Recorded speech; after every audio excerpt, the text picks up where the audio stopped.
Okay, all right. So, sorry, we're a little bit late getting going. You want to pull up your slides?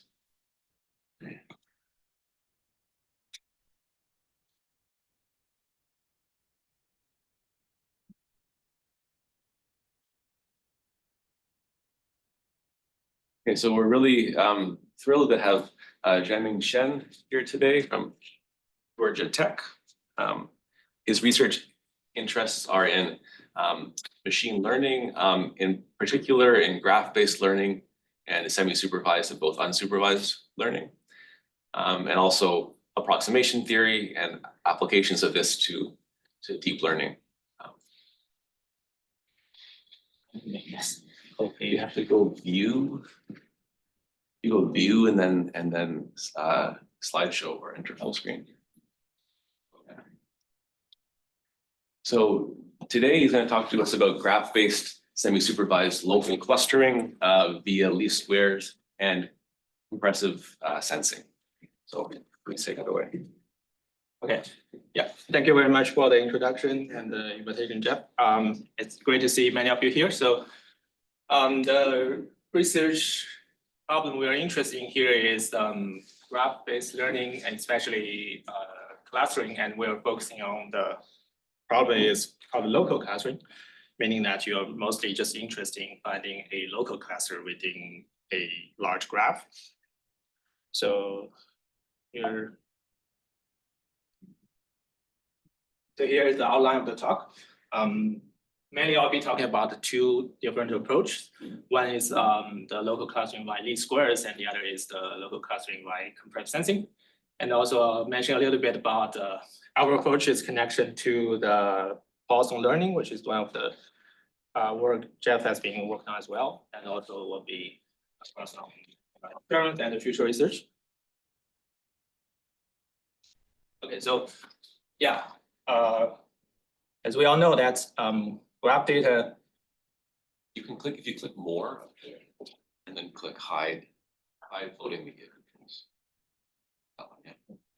Yeah, so graph data is everywhere, and there's a lot of applications, and more interesting, it has some nice characteristics. For example, it has a small world phenomenon and power law degree distribution and community structures. So in this talk, we'll be focusing on finding the community structures or the clusters.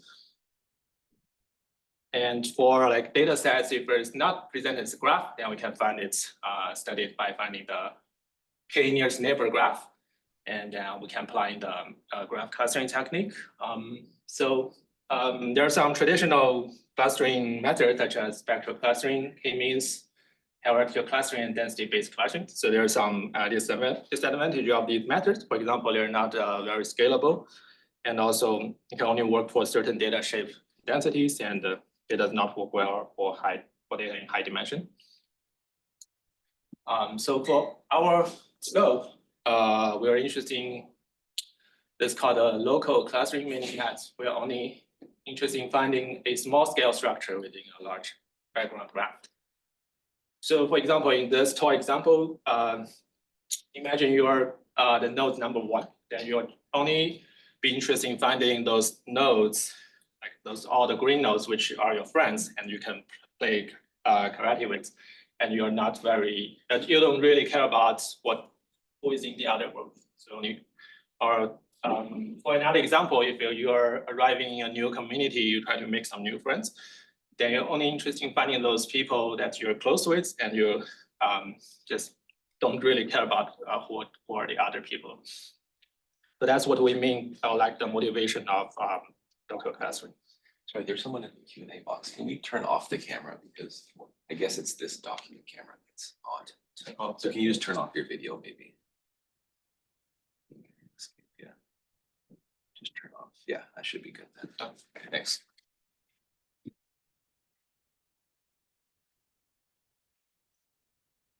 Yeah, so okay, so that's like the motivation. So yeah, in order to talk about our technique, we first need to introduce the graph Laplacian. So the graph Laplacian is defined as this diagonal matrix consists of all the degrees minus the adjacency matrix, and also you can multiply this L on the left by a D inverse matrix. So you get this random walk graph Laplacian. And here's some nice property of the graph Laplacian. So the most important thing is here that you have this L is symmetric and positive semi-definite, and the smallest eigenvalue here is equal to 1. And more importantly, here we'll be using this result set which serves as the foundation of our approach. So here this theorem says that if you have a graph G, undirected graph with non-negative weights, then the number of multiplicity K of the eigenvalue 0 are equals to the number of connected components within the graph. And also these the eigenspace is spanned by this indicator vector of these connected components. So the problem we're trying to solve here is first, you are given a graph with underlying clusters C1, C2 up to CK, assuming there's no overlap between the communities. We're also given a set of labels, a small set of labels gamma, which is entirely containing C1, which we call them the Cs. And we are trying to extract all the vertices inside C1. So here, yeah, and unfortunately, we need to introduce some notations in order to get through all the discussion. So here, these we can rewrite the graph as a two-parts disjoint union of two parts. One is the G in consists of all the nodes plus all the edges within the same cluster, and the G out consists of all the nodes plus all the edges between different clusters. And correspondingly, you have the other notation as well. Yeah, so because one of our approach we're using the idea of compressed sensing, so we'll also just briefly mention this idea here. So here, the idea of compressed sensing is you're trying to find like the sparse solution that solves this matrix equation. So you can either formulate as this equation 1 or 2 here. So and this idea has been introduced by these famous mathematicians, and many algorithms have been developed since then. One of the key property for compressed sensing is this called restrict isometry properties. So that's basically saying that if you can find like a constant delta S, make this inequality holds, then you will have restrict isometry properties. And the smallest the constant, this is called a restrict isometry constant. So like in the extreme case, if your delta S equal to 0, then you have all the equalities. Then your matrix phi can only be the identity matrix. So so the smaller your delta S is, and the better structure of your matrix is. So and one important thing here I want to mention is that a random matrix usually have the satisfy the RIP condition. Okay, so now let's dive into our first approach. Is we want to find the cluster by using least squares. So here, suppose you have this cluster structure after the permutation. Suppose you know like the underlying truth here, then we can, and also there's no noise between different cluster. All the off-diagonal terms are 0. And here you can write your structure, your matrix as this block structure form. So now we are interested in finding C1. So this by the spectral theorem we mentioned before, that since this indicator vector is in the kernel, so you have this L times 1 on C1 equal to 0. And now suppose there's a superset, which means that the omega, which contains a C1 and does not entirely contains all the other CIs. So if you can find such a omega, then you can multiply this L by this indicator vector on the omega. And for the omega, you can write it as a sum of 2 parts. One is the C1, the other is the complement of C1. And since this second term here is 0, so you only left with this first term here. So if you set y equals to that L times 1 on omega, then in order to find this vector, which one, like find which components is 0 or which are not 0, then you can essentially, by solving this least square problem. But if you directly solve it, then you will get like two solutions. Yes, because of this equation here, it's obvious to see you will have two solutions. So we only want one of them, but get rid of the other. But the solution need not be like one's vector over. This one is can only be X is the in Rn here for. yeah, but since we're the y is the L times the order one vector. So y is okay. Yeah. So the solution will be just one order one vector. I see. Yeah. Sorry, what's the definition of the L in? Oh yeah, L in is this is coming from the G in. So it's the graph Laplacian defined on the G in. So it's on the in or the out component, you mean? Yeah, it's only on the in. So you restrict to the subgraph. That's the in or the out. Yeah. Thanks for the question. So what do you mean by intra-connection edges? Intra-connection edge just means the all the connection edges within the same cluster. Thank you. Sure.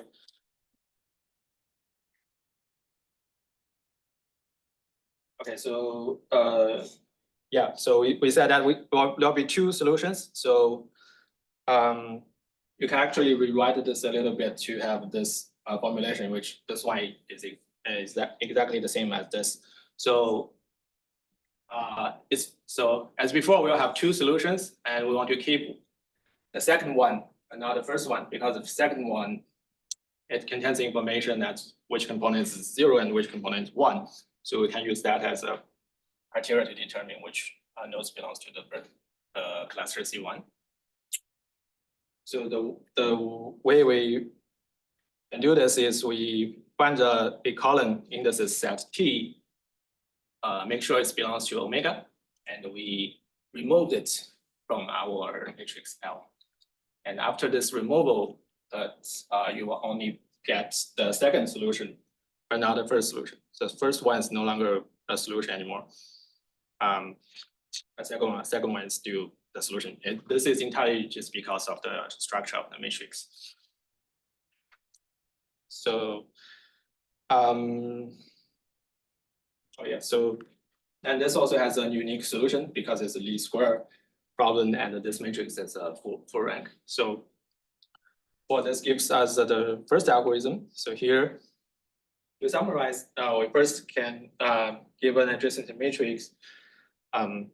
Suppose you have this omega already in hand, then we can compute this L and also calculate the Y. And once you have the omega, then you using some criteria to find this T column indices set T. And after finding a T, and you remove from the omega, and then you solve this T problem. And then once you get a solution, you can use the some cutoff number R, say it's R equal to 0.5. So if it's larger than that, it's in the omega set. So that's what you want to find is like the complement of C1, because your omega is maybe slightly larger than C1. So you want to get rid of those parts which are not in the C1, and the remaining will be the C1. So that is the main idea of the algorithm. So just to be clear, so the set omega is like an input to the algorithm. So you choose that set, and then it finds a cluster within. Yeah, the omega would, yeah, that's a good point. So the omega will be finding using another algorithm. But here we just suppose you already have. But then what you find is something in a subset of omega. Yeah, once you're given omega, you're trying to find something. You're trying to find a cluster that's a subset. Yeah, trying to find a cluster that's not in C1 but in omega, and you get rid of the thing you find. The remaining part is the C1. So you're trying to find the complement of C1 within omega. Okay. And what's the motivation for this set P? How do you, so you said before this is supposed to be strongly correlated with Y or something? Yeah. So because the reason we need to have this T here is because just think of maybe the way to interpret is to make the problem well posed. It's if you don't have the t, then the algorithm may just give you all the ones. That could be one of the solutions. So that doesn't give you any information, like which nodes belongs to the cluster. But once you remove it, you will have the solution will contain some zeros and some ones. And use that information to determine which one is zero, which one belongs to the cluster. Yeah, so the way to find the omega here is we just use the random walk. So you can start from the given some C's gamma, which is everything is inside C1, and then you perform a certain depth of random walk up to t, t equal to 3. And after 3 steps of random walk, then you have all the probability distribution of all the nodes. Then you select those with some higher probability. And that set omega will have a larger chance to contain the C1. And then so here delta is some parameter between 0 and 1. So you're finding some indices that is, the number of indices you find here is slightly larger than the size of cluster. And then once you have the omega, then you can use that input to the previous algorithm. So then you can just combine these two together. But so first find the omega and then perform the D-squared cluster pursuits. Or maybe you want to do more elaborate way, you can do the iteration as well. But most cases, you don't need this many iterations. One step, you start from a seed node, you said, sorry. Yeah. That's okay. Yeah. Or a set of seed nodes. A set of seed, small set of seed. Yeah.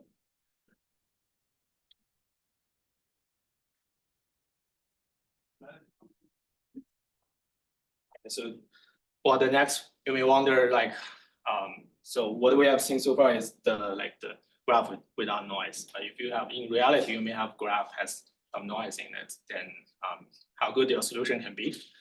So here we're doing some perturbation analysis. So say if you have perturbed measurements of your matrix A tutor, X tutor, and Y tutor, and you want to know how close your solution X tutor is to the true solution X. So here is this one is a standard result from numerical analysis. So we want to, this is one of them. I will try to establish our results. So here we need to make assumptions here.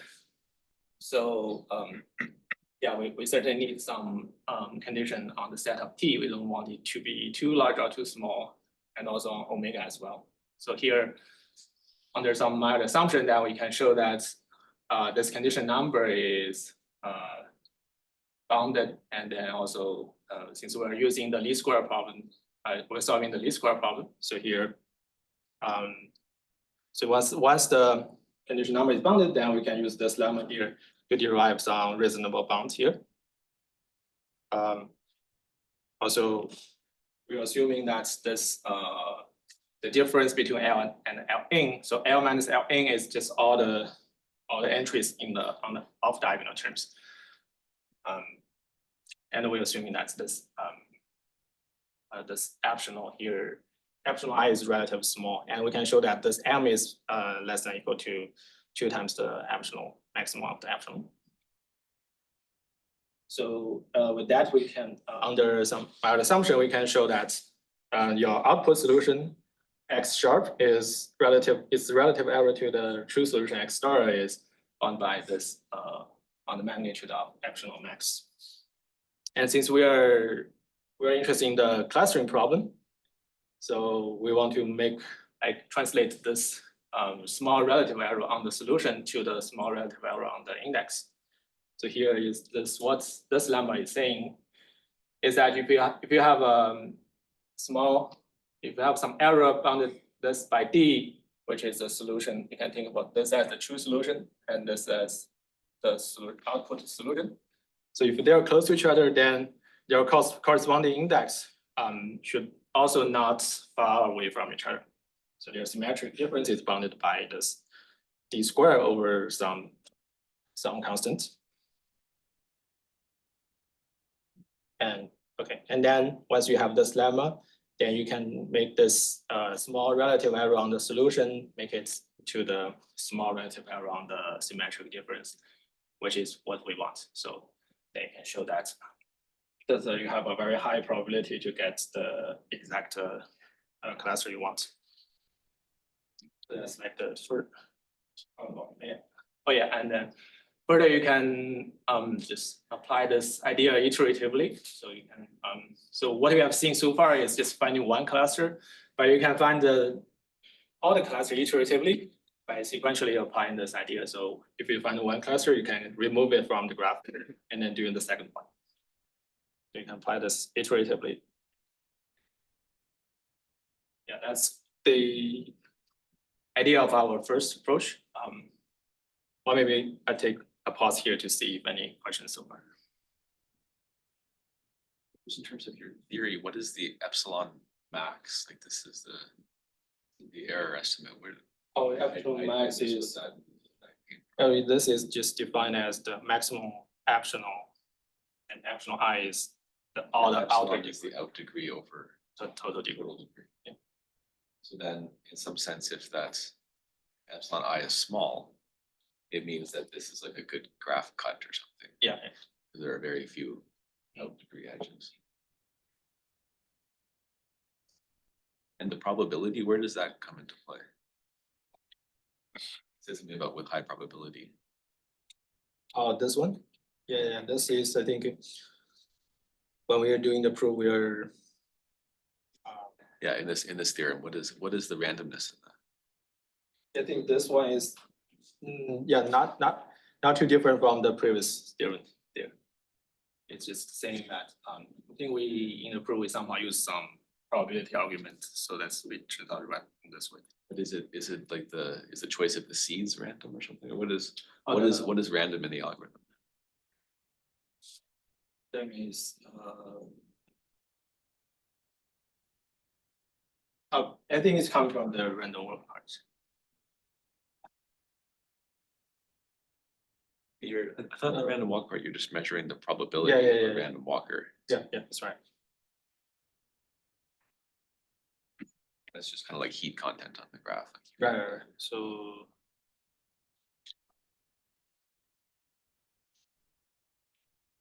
yeah.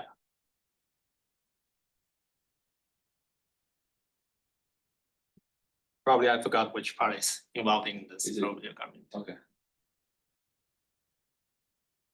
But you can just think of this first theorem here.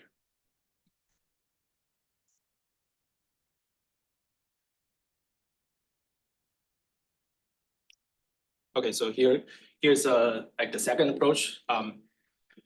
So the first approach using the least square problem, solve the problem using the least squares. But here we want to consider the cluster within the graph. We consider it as a sparse solution, because the local cluster within the large graph it's kind of small, so you can think of it as a sparse solution. So that's how this idea comes from. So again, we can write the matrix in this block diagonal form, and then yeah. So here is one of the key observation here is for any because of the spectral theorem is in the indicator vector form a basis, right? So you can write any vector inside the kernel as the linear combination of all these basis vector. And then in order to find the first cluster C1, we can just end up in solving this minimization problem.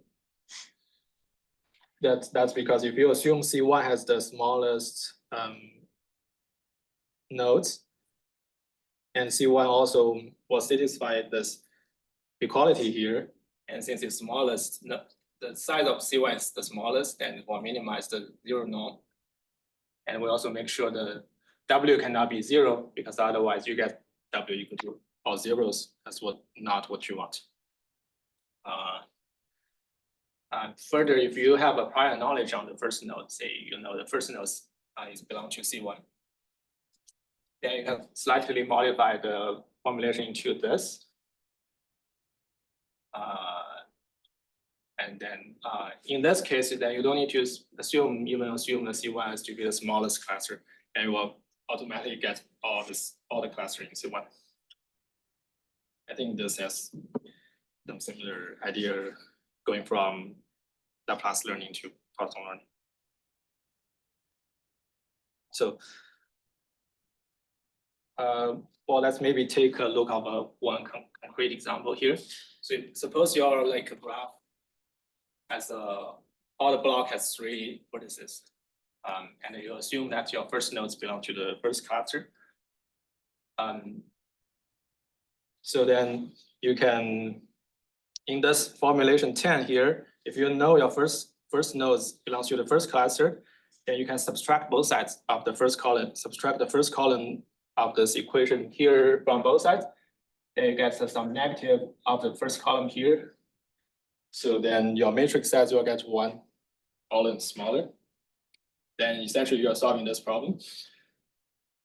If you just doing some basic arithmetic, so then you can verify that the solution to this problem is equal to 1, 1, and all the zeros. So then the first 2 index will corresponding to the first 2 nodes. That's the cluster you want to find.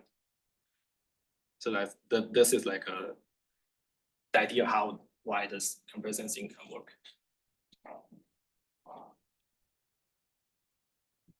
What is little l? Oh yeah, little l is the column, each column. Oh, okay. So here you remove the first column, so you only have the second column. L2, L3, and up to Ln. This is just the reformulation of the previous Yeah, problem. yeah. Where you fix W1 as 1. Yeah. Yeah, I feel like that's similar to Yeah. Python learning. Maybe in some ways, Yeah, maybe yeah. we should talk. Yeah. Yeah, and so, well, in reality, you don't have access to this L in, because all you're given is just L, all the L's. You don't know which one belongs to which cluster. So then we also need to make sure that the solution, the true solution is close enough to the output solution.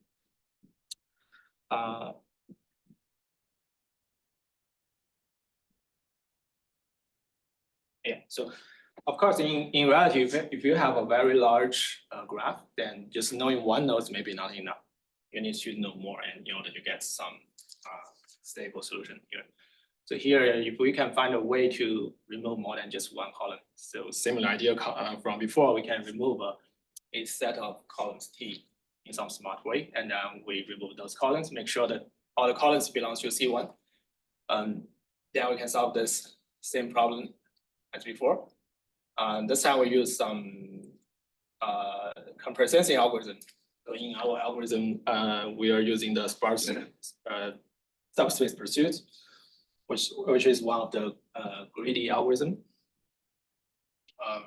So we have the difference from this method and the previous method is this. We have this sparsity constraint. This sparsity constraint here. So, and to put everything together, is the algorithm look like this. So, you first find the L matrix, and you compute the random walk, and you select some omega and use that omega to select the T. But this time we don't restrict our minimization on the omega itself. The minimization is on the whole graph. So the omega here only help us to find the T, but in this optimization equation here, you are looking at the whole graph, trying to find it. So this time we just directly find the cluster, the index, instead of finding the complements of omega. So once we get that, we use some cutoff number to separate between 1 and 0, and then we get a desired cluster. So yeah, and the first thing we want to make sure is that this solution is the desired solution. We need to make sure this is the unique solution to our problem, because otherwise, then your algorithm output some solution that you don't know. If it's not unique, then maybe it's not the one you want.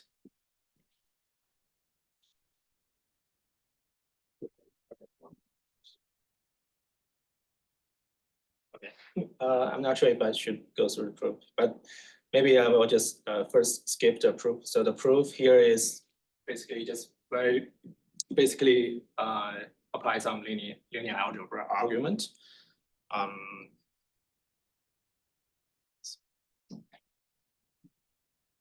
Yeah, maybe I can go through it very quickly. So you want to prove that this is a unique solution here. So the first thing you want to check is this one is a solution, and that is, of course, it's a solution because that's what how this y in come from. So, and then the remaining part is to show that it is unique. So suppose it's not unique, then that means you can find another solution x not equal to this vector 1 on C1 minus t, such that this equality holds. And also, without loss of generality, we can assume that the block is being permuted according to their membership. So now matrix is in this form. So you have some column T being subtracted. Okay, so we want to show that, first we want to show that this first block is the full column rank. And if the first block is of full column rank, then everything in the kernel will only be able to written as a linear combination of the remaining components, starting from 1, 2, 3, and so on. So then to show this is full column rank, we can argue by contradiction. So if it's like if all the columns are linearly dependent, then there should be some vector v not zero, such that is L times v equals 0. Then you can write it as the sum of these two terms. And then that means that, well, then this means combine these two together, and you can think of this u equal to v comma 0 is the eigenvector of this L sub C1. That contradicts with the fact that the eigenspace is spanned by all the ones indicator vectors on C1. Because you cannot have the 0 here if the eigenspace is spanned by the ones, then you cannot have 0 here. So that's a contradiction. So that shows this first block is of full column rank. Then with that, then everything in this kernel will only be able to written as the span of the remaining other components. And because of the sparsity constraint here, so you can think of the sum gamma equal to 0.5. Then the only choice for your x is taken as 1 minus sum of the other indicators. So that proved this results here.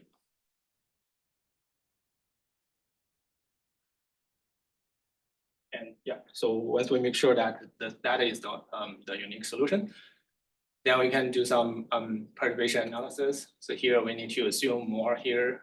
Like since we're using subspace pursuit algorithm, and it's a sparse, it's the compression sensing algorithm. So we need to assume this delta 3 times 1 gamma times n1. This is the restricted isometry constant we talked about before. So we need to have a nice bound on this quantity here that we can guarantee the convergence of subspace pursuit algorithm. Then that will guarantee the convergence of our algorithm. Then we have this closeness a small relative error on the output solution. And then we use the same lemma, then we can convert it to the closeness of these relative error on the index.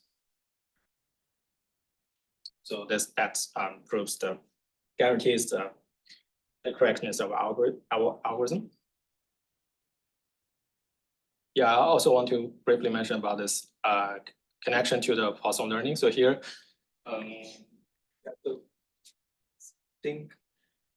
So imagine you have a graph X consists of x1 to xn, and then imagine you have a K class, and each class is indicated by this vector EI, one hot vector EI.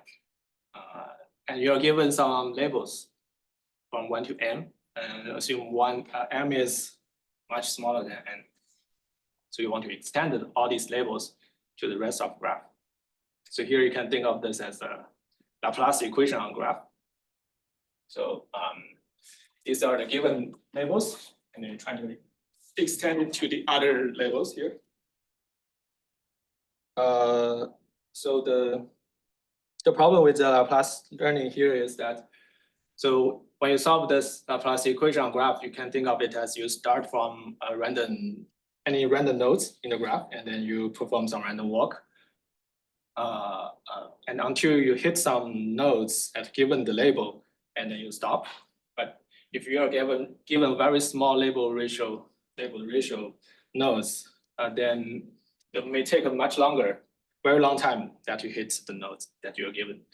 So that may be way past the mixing time. So then in the end, you may only be able to end up with some distribution that is your stationary distribution over the graph, which you can think of as a Markov chain.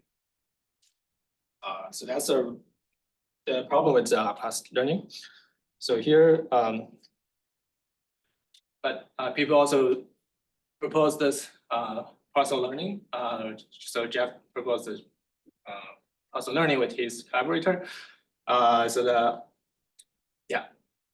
idea that so yeah, before the partial learning, the way to select assign it to the cluster is once you have this distribution U, by performing the random walk, you just pick the largest one, and then that corresponding index gives you the corresponding cluster number. So that's the idea of Laplace learning. So because of the problem I just mentioned, that you are very likely to end up with some stationary distribution over the whole graph. Then you can make it better to this way is that you, in the source term here, instead of 0, you subtract this white bar, which contains all your information from the label. You subtract this source term on the right side by this white bar, which is the average of all the labels. And then you think of kind of solve this like a Poisson equation. And then this time you don't need to start from any random nodes. You just start from the nodes that's given to you as this seed node. Then start from seed nodes, and you perform random walk up to some finite time horizon t. You maybe visit a lot of nodes, and the number of nodes being visited each time you counted +1. And in the end, you will end up with some histogram, and that will gives you some distribution. And then you use the same criteria to assign each nodes to the class, each cluster. So that's why you improve the result here. So yeah, so then our approach, I think, has a large connection to Poisson learning, because so the Poisson learning trying to find the embedding from all the nodes to the RK, but in our approach, since we're finding only one cluster, so we only map the X to the R1. And also, Poisson learning updates the embedding iteratively based on Markov chain with a mean shift. And also, but our approach LCE finds the embedding by solving a sparse solution to linear system associated with the graph Laplacian. And also the transition from equation 9 to 12 is similar to the transition from Laplace learning to Poisson learning. So the equation 9 is this one. It's at 0 here, but 12 is that you subtract, you combine the source term to the other side. So that's the connection. And also the Poisson learning is a global clustering algorithm, so it finds all the clusters simultaneously. But our approach is a local clustering algorithm, so you can apply it iteratively, so you find one cluster at a time. And this feature can be useful in some under certain circumstances.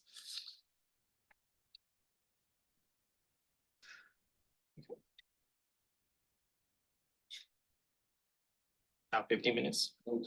About 10. Okay, sure. Yeah, so then I can just quickly go through some experiments. So we did some experiments over some synthetic data, like a stochastic block model. And also we did some network data and human faces data and some digits data. So here is the results. Two of our approach. So here the blue one is the second approach. And this one is the first approach here. And we find that using the idea of compressing it performs the best, but it takes a slightly longer time than the first approach. So here the experiment is running on the symmetric stochastic block model with 3 clusters, and the connection probability is 5 times log and log n over n. What are you measuring in the plots? This is measuring the Jacob index. It's meaning the unit, the intersection of unit. So C1 union C1 sharp over C1 Okay. intersection. Is it like supposed to be easier or harder when the size of the target cluster changes? It's easier when it's have a large cluster. Yeah. And are all of these your methods or No, like some of just- them are? What is? The other methods are here. Okay. These are some other methods, some local clustering, semi-supervised method. Yours is the blue one you said. The blue one and the third one, this Blue, the blue and the orange? The red. Okay, blue and red. Excuse me, did you compare any of your methods in any experiment to Poisson learning? Did I compare myself with what the Poisson learning? Poisson learning in any experiment? In this work we did, right? Okay. Yeah.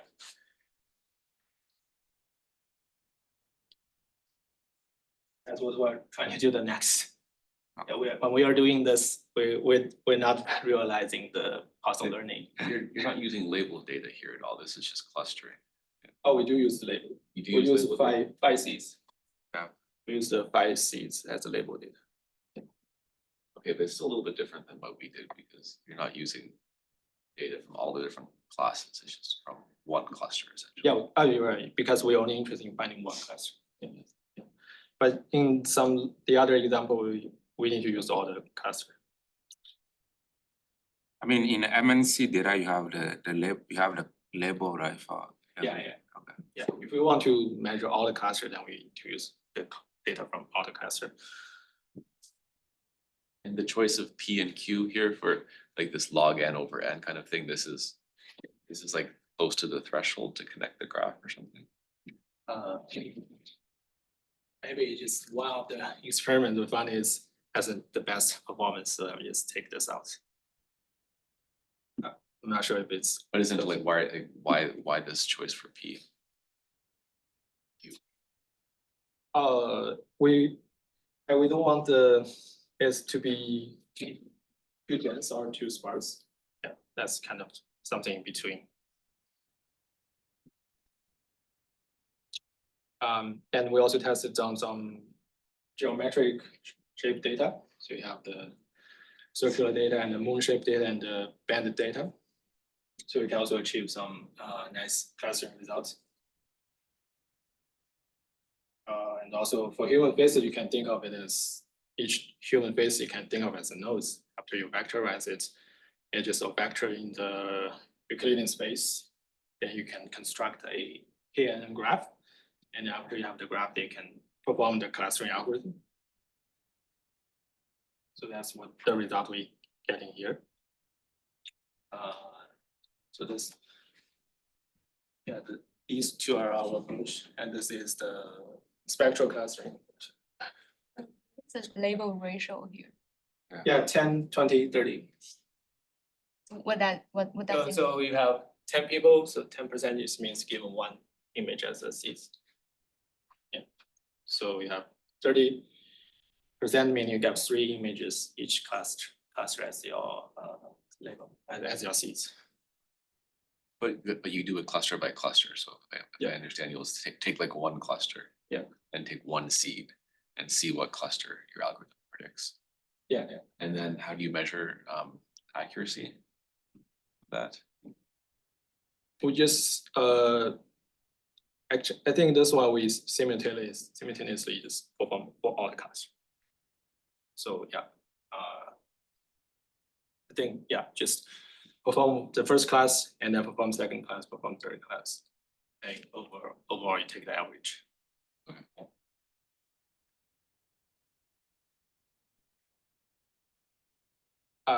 And this is the results on the MNIST and the USPS data. And also here we have some compare with some other method in the literature they're using by making the problem having the same number of seeds. And also there are some other application you can think of. Each image, a different color component you can think of as a cluster. So if you're given some nodes inside this region, the color region, then you can be able to extract all the parts out. Yeah, and I do want to spend a few minutes to talk about some future research. So I think this one can be extended to the setting that if you're given a graph, but you also have some nodes that's in the graph does not belong to any of the cluster. So which is one extension, and consider that. So in that case, your matrix will have some like 0, 0, 0 here. So these are like the scattered nodes, which does not belong to any cluster. And but we can, by using our formulation, we're able to formulate this problem in exactly the same way and solve it. So our algorithm doesn't care if there's a nodes belongs to any of the cluster, because we are just, each time we're trying to find one cluster, and everything else you can consider as the second cluster. So it doesn't matter whether you have some nodes doesn't belong to any of the cluster. So you can formulate the problem in the exactly the same way, but you have some m is a number of like those scattered nodes which does not to any of the cluster, and you can formulate the problem in the same way, and you can solve it using the same algorithm. So, and also one problem or one difficulty of this kind of approach is that if you have very small label ratio as given as seeds, then the performance may not very good. Also, that's probably the issue with Poisson learning as well. So we want to actually extract more seeds. If you only given one seed, we want to, is there a way to get more seeds from it? So yeah, we think of this idea here. You can just select any random nodes here and perform our local clustering algorithm. Then you get a cluster C as tutor, and then those cluster will have a large overlap with those cluster coming from the seeds that those seeds that's coming from with the same cluster as your random nodes. So if you have a large cluster, if they have a large overlap, then we can assign that corresponding random selected nodes into our seeds set. And in that way, we can increase the seed set by 1. And you can do this iteratively until you get enough number of labeled the labeled seeds. And then you can again, after you have enough labeled seeds, then you can perform the algorithm again. And also, this can be extended to unsupervised setting as well. Imagine that you're not giving any of the seeds. So you can still select any random nodes. And then you get a cluster, select another node, you get another cluster. And if these two nodes are selected from the same group, then they will have a large overlap. If they have select from different nodes, a different group, then they have small overlap. So you can use this idea to kind of build up a co-membership matrix and then growing the number of seeds in this way. So yeah, we did some preliminary experiments and also compare with personal learning and what Jeff did before. So here is some results we get so far. On MNIST and the Fashion MNIST. So MNIST is, I think it's a very nice data set. So we'll not able to exactly achieve the best results so far, but from Fashion MNIST, we were able to get some better results here. I think maybe one of the reasons is I'm not using the same like autoencoder latent feature the same as you did, and I just use very standard like autoencoder, not like a variation autoencoder. Maybe that's the one of the reasons I didn't get both better results. Yeah. Here are some references. Okay, that's all I have. Thank you. Any questions from the audience, or if there's any questions on Zoom, you can go ahead and put them into the Q&A box.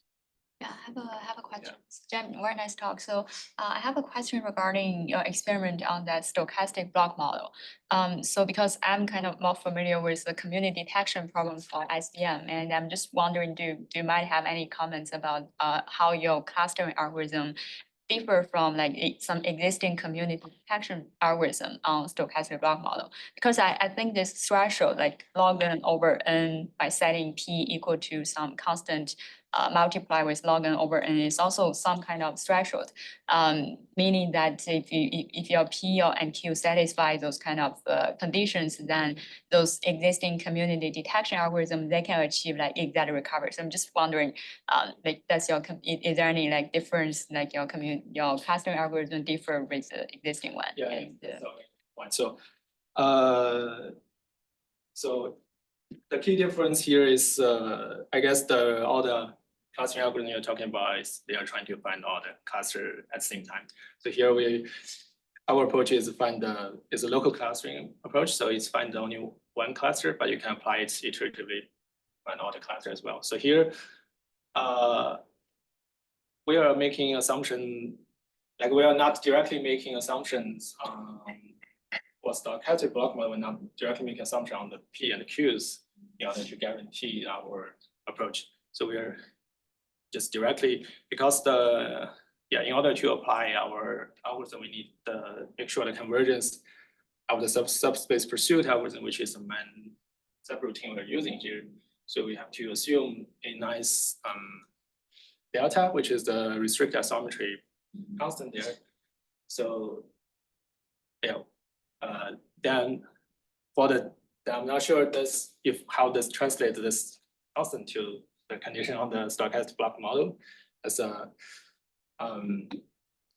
we just use the stochastic block model as one example to demonstrate that our algorithm, and it's kind of this probably not like a study directly analyzed the threshold on the stochastic. Thank you. So how important is it that you know the size of the clusters? You know, that's one of the inputs, right? Yeah, we need to have a not too bad of the estimate of the cluster, size of the cluster. And so if you don't know the size of the cluster, how does this work? If you don't, if the graph structure is good, then it still works. Otherwise, probably not.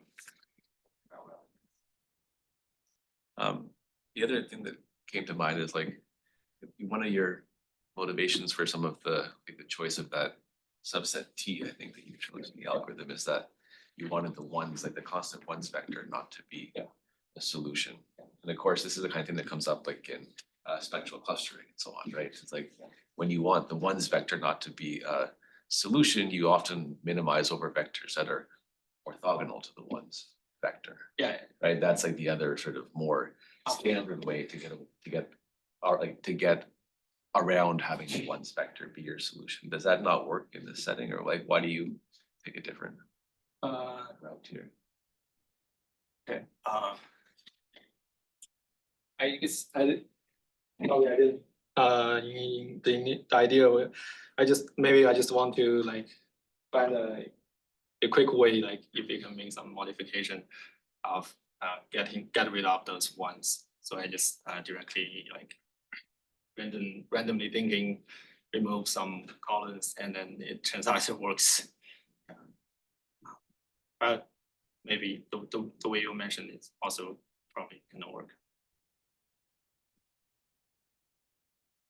Any other questions? Any questions on Zoom? Well, thanks.